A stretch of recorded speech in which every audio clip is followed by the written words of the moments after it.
The late afternoon sun cast long shadows across the immaculate kitchen of the Clark residence as Nathan observed the caterers setting up for his son Spencer's graduation party.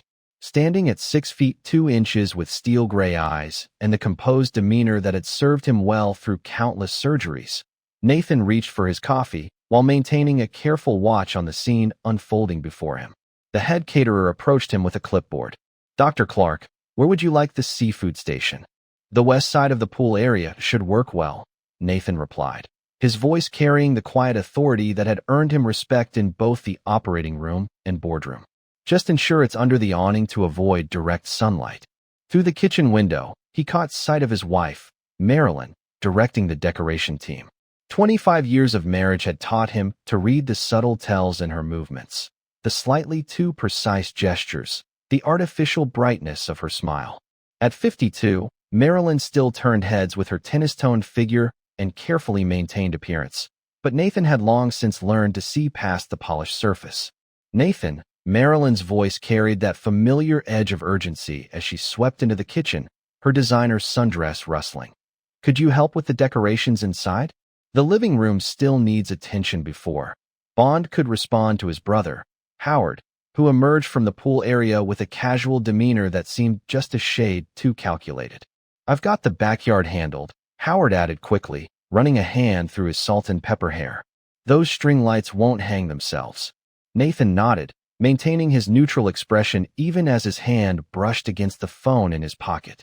The device was silently recording, a practice he had adopted over the past year on the advice of Clay Maloney, the ex-military security consultant who had first raised concerns about irregular patterns in Marilyn's behavior and suspicious financial transactions. Dr. Clark, Sarah Chun, one of the nurses from his practice, approached with a stack of paperwork. "I hate to interrupt, but these surgical schedules need your approval before Monday." "Of course, Sarah," Nathan said, gesturing toward the kitchen island and noting how Marilyn's smile tightened at the interruption. "Let's review them now."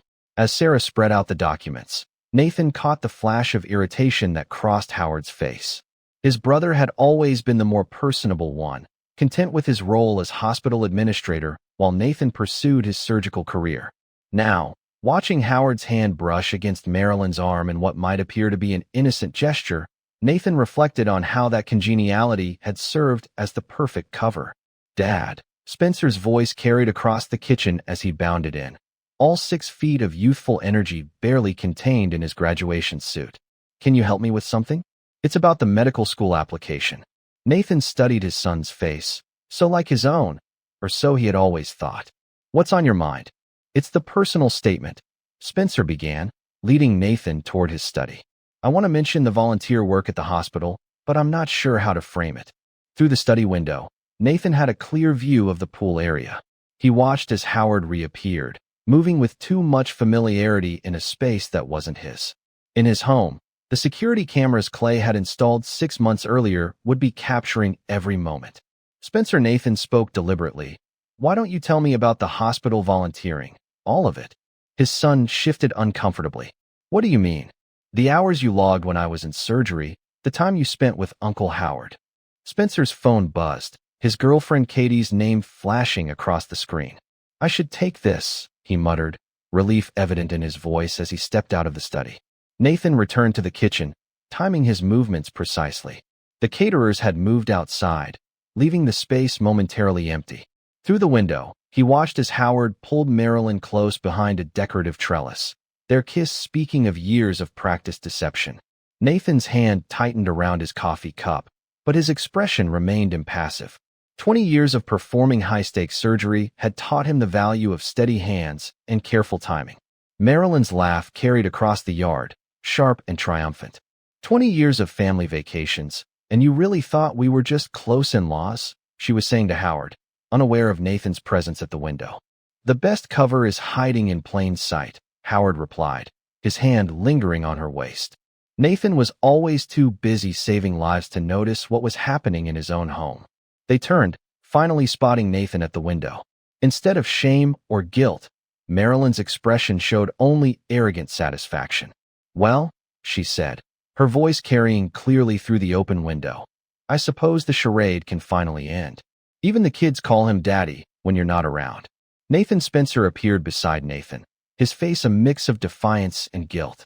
Sorry, Dad, but we had to choose sides a long time ago. Uncle Howard was always there while you were at the hospital. He came to my games, helped with homework.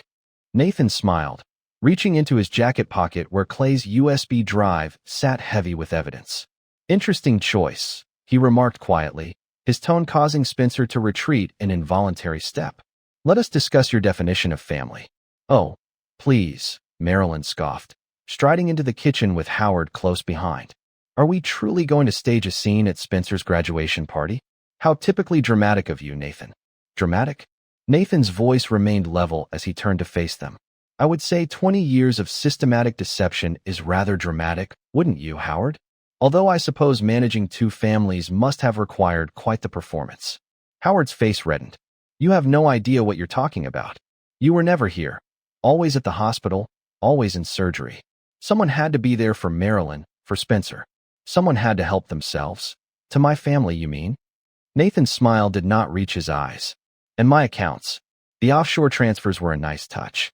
Did you think that being hospital administrator meant I wouldn't notice the financial irregularities? You're delusional, Marilyn snapped, though her hand trembled as she reached for her wine glass. Howard has been more of a husband and father than you ever were. Has he? Nathan retrieved his phone from his pocket and played a recording. Howard's voice filled the kitchen, discussing account numbers and transfer dates with Marilyn. Spencer's face paled. Mom? What is he talking about? Your mother and uncle have been very busy, Nathan said calmly. But then, you've known that for years, haven't you, Spencer? Those summer internships at the hospital weren't just about padding your medical school application. You bastard, Howard snarled, taking a step forward. You've been spying on us.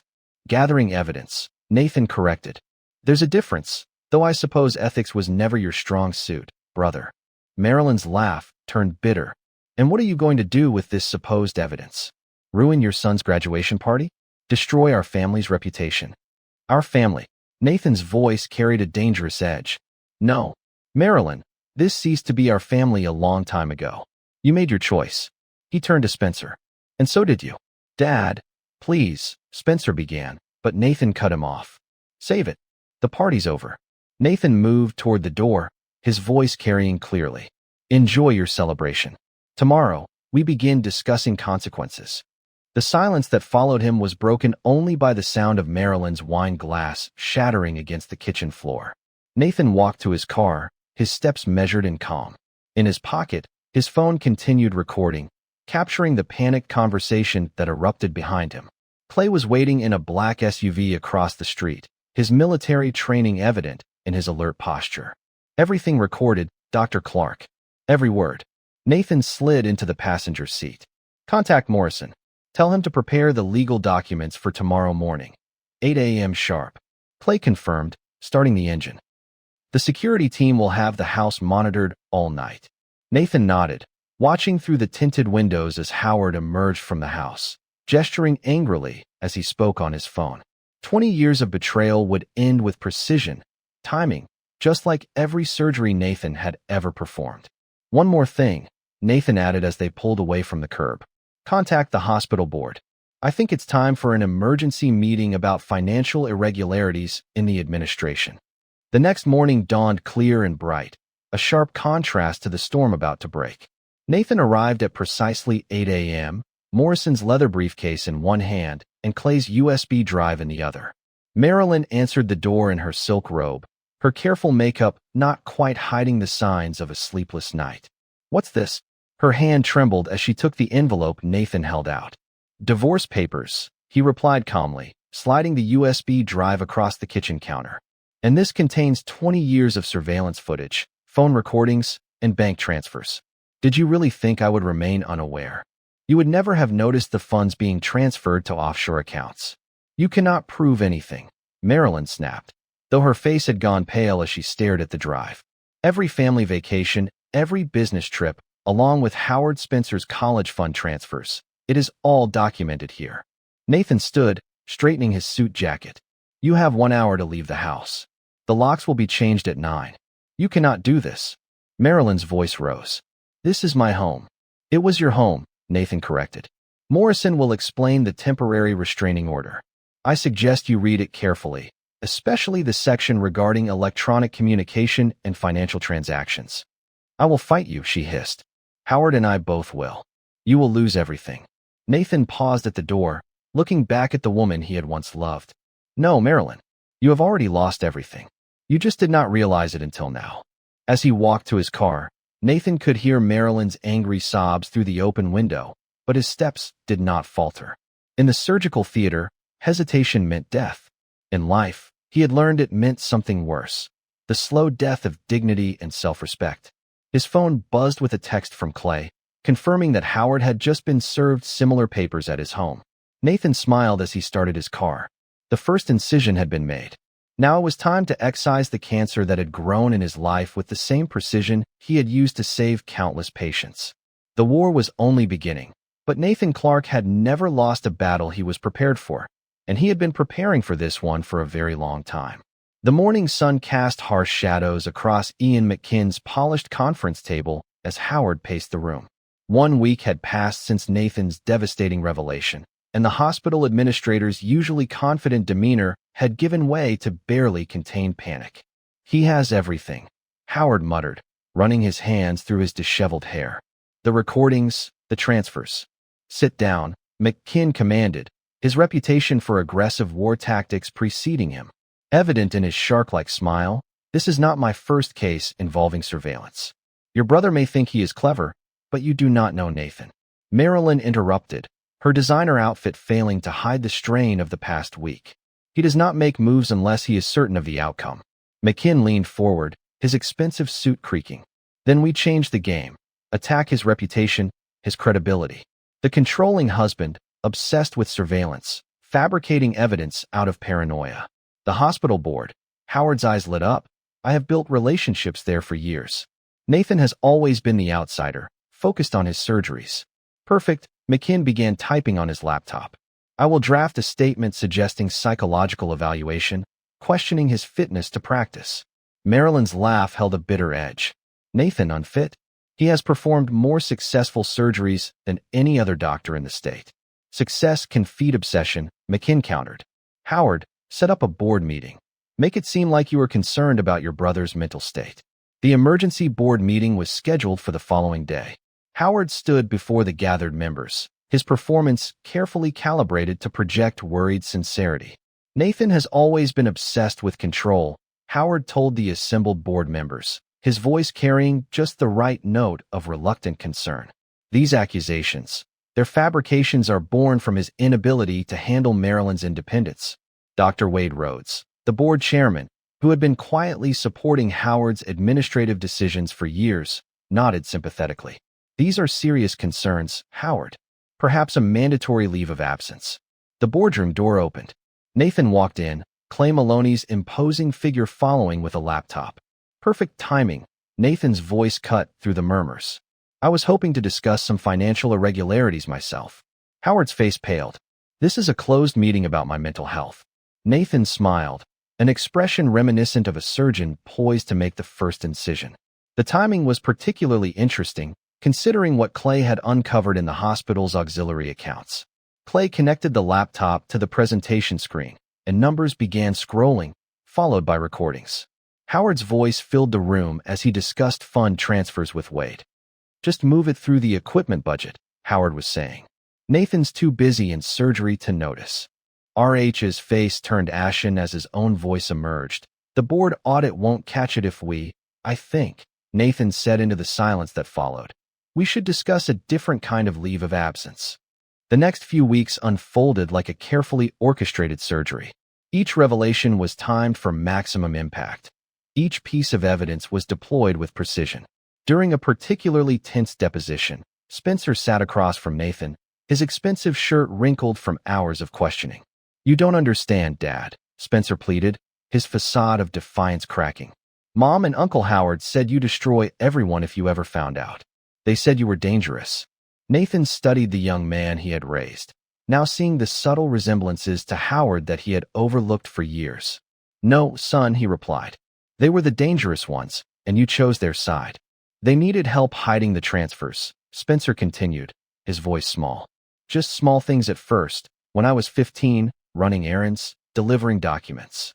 Fraud doesn't start with large crimes, Nathan replied, his tone clinical. It starts with small betrayals, justified by convenient lies. The legal proceedings revealed layers of deception that even Nathan had not anticipated. Marilyn had been systematically draining accounts since Spencer's 10th birthday. Howard had used his position as hospital administrator to cover financial irregularities that extended beyond their affair.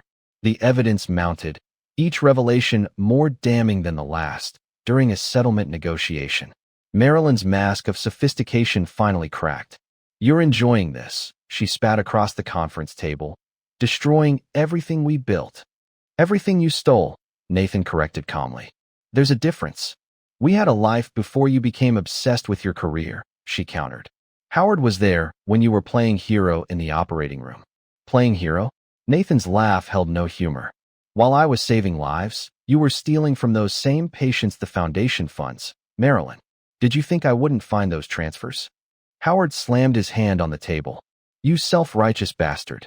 You think you're better than everyone else up in your surgical tower." "Better? No," Nathan said, sliding a document across the table. "Just more thorough. This is a complete audit of the hospital's charitable foundation. The board received a copy this morning." Howard's face went from red to white as he scanned the pages. "You can't. The medical board received it too," Nathan continued. "They're particularly interested in the cancer research funds." "Tell me, Howard, how many trials were delayed because you diverted their funding?" The investigation moved quickly after that. Howard's medical license was suspended, pending a full review. Marilyn's carefully cultivated social circle evaporated as evidence of her manipulations became public. Spencer, his college fund frozen due to evidence of his involvement in the financial fraud, watched his carefully planned future crumble. Nathan's divorce proceedings moved with the same precision he brought to his surgeries. Each attempt by Marilyn to claim assets was met with documented evidence of her deception. Howard's efforts to maintain his position at the hospital collapsed under the weight of forensic accounting. "You could show some mercy," Howard attempted during their final confrontation at the hospital weeks later. "We're still brothers." "Brothers?" Nathan's voice could have frosted glass. "You betrayed my trust, stole from my patients, and you corrupted my son. Biology does not excuse that," Nathan declared. "The patients were never at risk," Howard protested weakly. "The funds were always just 6 months. Nathan cut him off. 6 months of delayed cancer trials because you diverted their funding. How many lives were affected by those delays, Howard?" The hospital board's decision was unanimous. Howard's termination was followed by a referral to the state medical board for ethics violations. His career in hospital administration was effectively over. Marilyn's attempts to salvage her reputation fared no better. Her friends, many of them hospital board members' wives, turned their backs as evidence emerged of her systematic manipulation. "I hear she tried to join the country club committee," Nathan overheard one nurse telling another. "They wouldn't even take her application after what she did to those charity funds," the second nurse replied. "She's lucky she's not in jail." The final blow came when Nathan's lawyers revealed the extent of Spencer's involvement. The trust fund transfers, the falsified volunteer hours, the years of small betrayals that had grown into significant fraud. "He was just a kid when they started grooming him," Clay observed during one of their strategy sessions. "Old enough to know right from wrong," Nathan replied, reviewing another set of documents. "Old enough to make choices." Within months, the war Nathan had prepared for was effectively over. Howard's medical license suspension was heading toward permanent revocation. Marilyn's divorce settlement left her with only what she had brought into the marriage, which proved to be far less than she had claimed. As Nathan sat in his office reviewing the final settlement documents, he reflected on the precision with which everything had unfolded, like a complex surgery. Each step had been planned, each potential complication anticipated. His phone buzzed with a message from Clay about Howard's latest desperate attempt to salvage his career. "Trying to claim rights to your research. Patents," the message read. "Should I release the evidence about his attempted data theft?" Nathan smiled, thinking of the backup files he had maintained for years, documenting every suspicious access to his research databases. "Release everything," he typed back. "It's time to close this procedure." The sun was setting over the city as Nathan signed the final divorce decree. Tomorrow would bring new challenges, but for now, he could appreciate the completeness of the operation he had just concluded. Some cancers required aggressive treatment, and he had just excised one from his life with surgical precision. 3 years passed like a well-planned surgical procedure, precise, methodical, and with predictable outcomes. Nathan Clark stood at the floor-to-ceiling windows of his penthouse, overlooking the city, watching the sunset paint the skyline in shades of amber. His reflection showed a man who had emerged stronger from betrayal, his steel-gray hair now a distinguished silver at the temples, his posture that of someone who commanded respect rather than demanded it. The notification sound from his laptop drew his attention back to his desk, where the quarterly reports from his private practice showed numbers that would make any hospital administrator envious. Not that Howard would know. Nathan's former brother now worked at a small-town clinic in Nebraska, his medical career a shadow of its former glory. Dr. Clark, his assistant's voice came through the intercom. Dr. Hannah Reynolds is here for your 6 p.m. meeting. Nathan smiled, a genuine expression that had become more frequent in recent months. Send her in, Sarah. Hannah entered with the confident stride of someone who spent her days making split-second decisions in the trauma unit. Her dark hair was pulled back in a practical bun, her scrubs replaced by casual business attire that spoke of a woman who understood both operating rooms and boardrooms.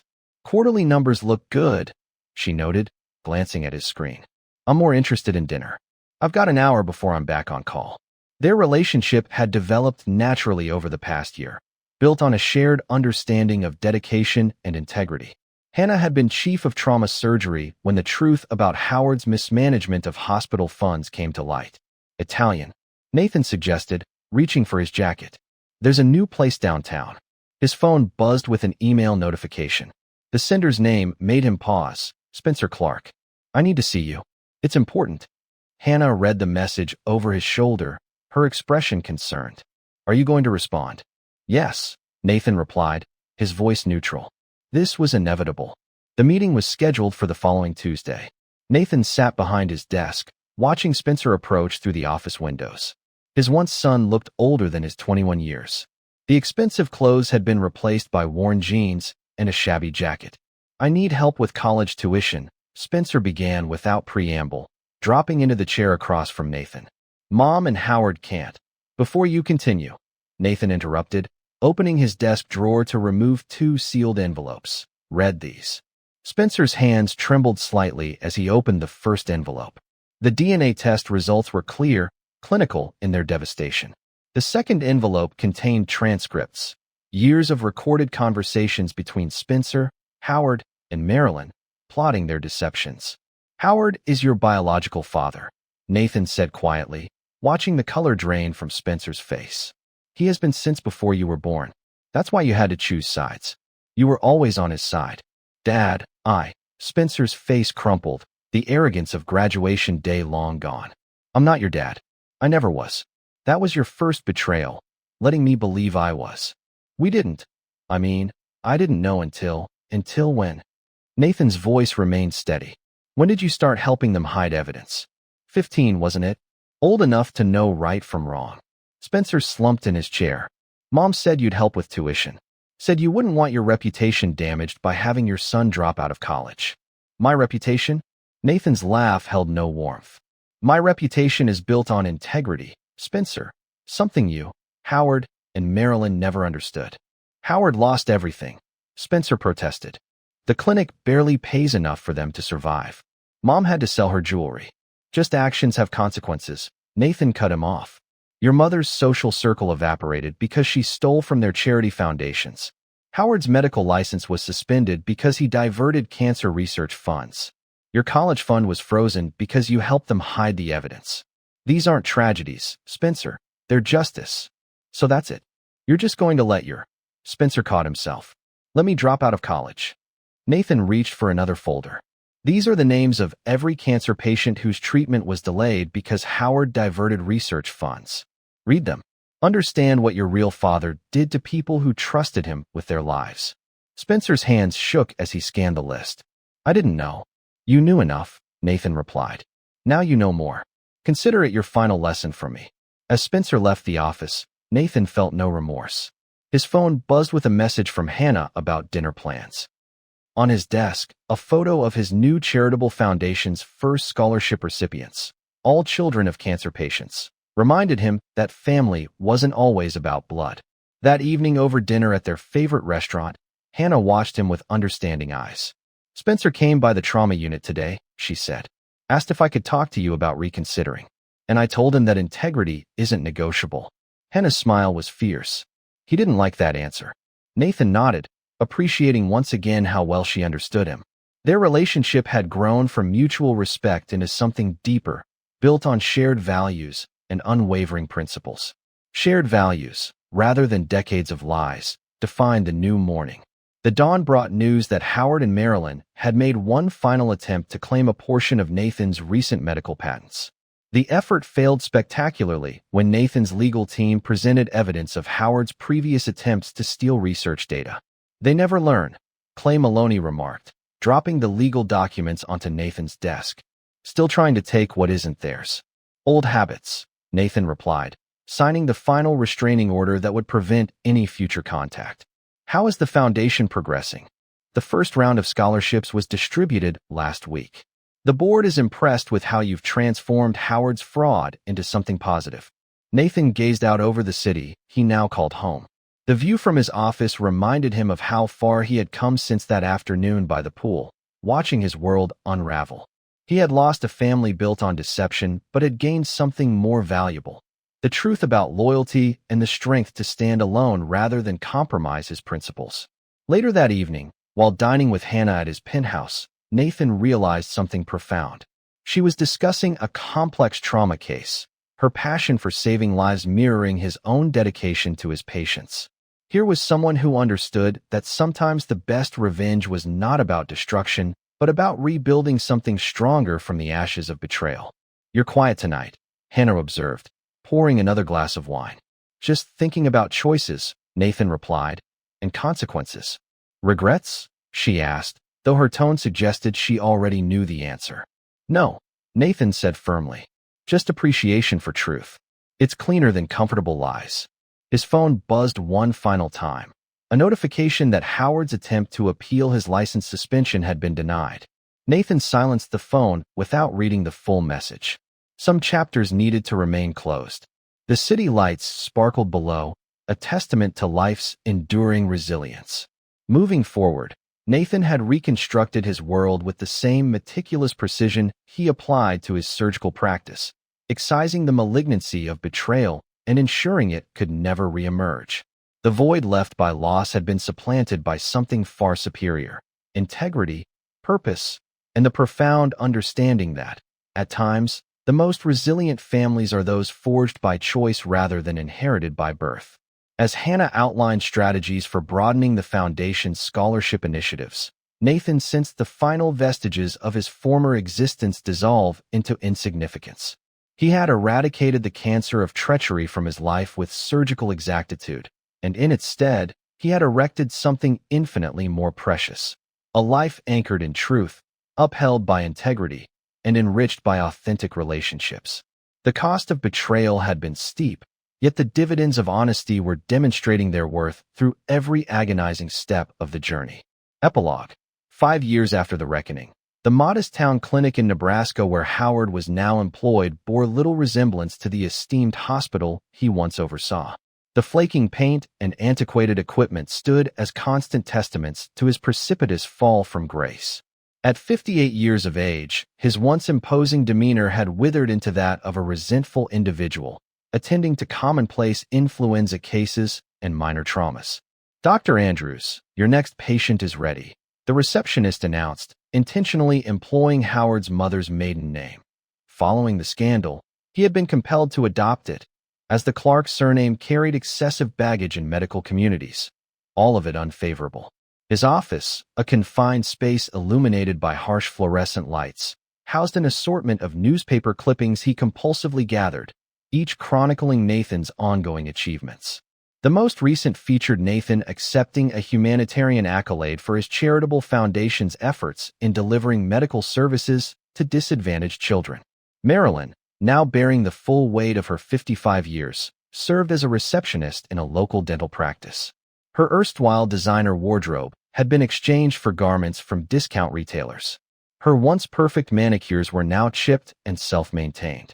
The other wives in town whispered about her past, the story of her betrayal having followed them even to this remote corner of Nebraska. "Did you see the society pages?" Marilyn asked Howard that evening in their rented two-bedroom apartment. "Nathan and Hannah's foundation just opened another free clinic. They're expecting their first child." Howard's hand trembled as he poured himself another drink. "Leave it alone, Marilyn." But she couldn't. The laptop screen showed photos from a recent charity gala, Nathan distinguished in a tuxedo, Hannah elegantly showing her pregnancy. The article detailed their work: 3 free clinics, a scholarship program for medical students from underprivileged backgrounds, and a research foundation focusing on pediatric cancer, funded partially by the settlement money from Howard's fraud case. Their own son, Spencer, had eventually completed his community college degree through night classes while working as a pharmacy technician. He had tried reaching out to Nathan once more 2 years ago, sending a congratulatory email when Nathan and Hannah's wedding was announced. The email bounced back. Nathan's lawyers maintained a strict no-contact policy. Clay Maloney, whose security firm now handled all of Nathan's charitable organizations, had established a comprehensive monitoring system. Any attempts by Howard, Marilyn, or Spencer to approach Nathan or his new family resulted in immediate legal consequences. "Remember Sandra's wedding invitation?" Marilyn muttered, referring to her former best friend. The invitation had been returned unopened. Her once vast social circle had contracted to a few other disgraced individuals they'd met in Nebraska. Howard's ex-wife, Linda, had thrived after their divorce. She had used her settlement to open a successful wellness center, her social media showing frequent trips to Europe and a new husband who looked at her with genuine affection. Her devotion was such that she had even received an invitation to Nathan and Hannah's wedding. The hospital board chairman, Wade Reese, had resigned in disgrace after Nathan's evidence exposed the full extent of the financial fraud. He occasionally saw Howard at medical conferences for small regional clinics. Both men avoided eye contact, their name tags displaying different surnames than the ones they had worn in their prime. Sarah, the nurse who had worked with Nathan for years, had been promoted to chief nursing officer at his private practice. She took particular satisfaction in returning any messages from Howard or Marilyn with a form letter citing the no-contact policy.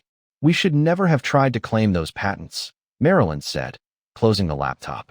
Their last attempt to grasp at Nathan's success had resulted in their lawyer dropping them as clients and another hefty fine, which they were still paying off. Howard's medical license remained restricted, requiring annual reviews and limiting the procedures he could perform. The small-town clinic tolerated him only because they were desperately understaffed, but his colleagues maintained a professional distance. Whispers about his past followed him through the corridors. Meanwhile, Nathan and Hannah's life exemplified everything Howard and Marilyn had lost. Their private practice had expanded to 3 locations, each specializing in different aspects of surgery and trauma care. The charitable foundation, named after one of the cancer patients whose treatment had been delayed by Howard's fraud, provided hope to families facing medical crises. Clay's security reports, which he still maintained out of professional thoroughness, painted a pathetic picture of the conspirators' lives. Spencer worked double shifts to afford a small apartment, his dreams of medical school permanently shattered. He tried dating, but background checks by potential in-laws inevitably uncovered his past, ending relationships before they could truly begin. Marilyn's efforts to maintain appearances grew increasingly desperate with each passing year. Her hair dye could no longer quite conceal the gray strands, and her makeup failed to hide the bitter lines forming around her mouth. The local society wives systematically excluded her from their social events, viewing her past as a liability to their own reputations. The ultimate insult arrived when Howard's mother altered her will before passing away, leaving her entire estate to a medical scholarship fund administered by Nathan's foundation. She had included a letter, made public as part of the legal bequest, expressing profound shame over Howard's actions and her fervent hope that Nathan's work might help repair some of the damage her son had caused. Nathan and Hannah welcomed their daughter, Grace Integrity Clark, that spring. The birth announcement published in the medical journal included a note about a new pediatric wing being opened in her honor. Howard encountered the announcement during his lunch break, his hands trembling so violently that he spilled coffee across his worn dress shirt. The contrast between the lives they had chosen could not have been starker. Nathan had built his success upon integrity and dedication, while Howard and Marilyn's betrayal had yielded a harvest of consequences from which they could not escape. Each day delivered fresh reminders of their social and professional descent, rejected credit card applications, unanswered social invitations, and professional doors firmly closed against them. Clay's most recent security report sat untouched upon Nathan's desk. He no longer felt compelled to monitor their struggles. His focus remained fixed upon the future, his expanding medical practice, the growing foundation, and his new family, all built upon trust rather than deception. The price of betrayal had proven severe, but only for those who had chosen to betray. Nathan's new life stood as a testament to the enduring power of integrity, while Howard and Marilyn's existence served as a cautionary tale whispered in hospital corridors and country club lounges. Some choices carry consequences that span a lifetime. In the end, their greatest punishment was not the loss of wealth or status, but the irreversible erosion of their standing and the perpetual shadow of their disgrace. It was a bitter state of affairs, having to watch from a distance as Nathan built something far greater than what they had attempted to steal, knowing they had no one to blame but themselves. This is where our story draws to a close. Share your thoughts in the comment section. Thank you for your time. If you enjoyed the story, please subscribe to this channel. Click on the video you see on the screen, and I will see you there.